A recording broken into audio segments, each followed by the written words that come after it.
How to turn off SafeSearch on Google using an iPhone. If you're searching on Google and notice that some results are blurred or filtered, SafeSearch might be turned on. Here's how to disable it. Start by opening a web browser. Either Safari or Chrome will work fine. Then go to google.com. Make sure you're signed into your Google account. Once you're logged in, tap your profile icon in the top right corner of the page. Next, scroll down until you see the SafeSearch setting under Search Customization. Tap on it, and you'll be able to switch it from filter or blur to off. Now keep in mind, if you're unable to change the setting, there might be a few reasons why. If you're under 18, SafeSearch may be locked to filter.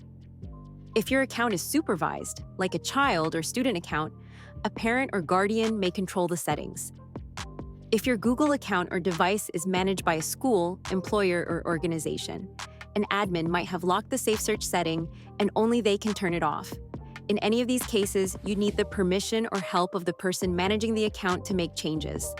I hope this helps. If it did, consider subscribing my channel. It really supports me. Thanks for watching.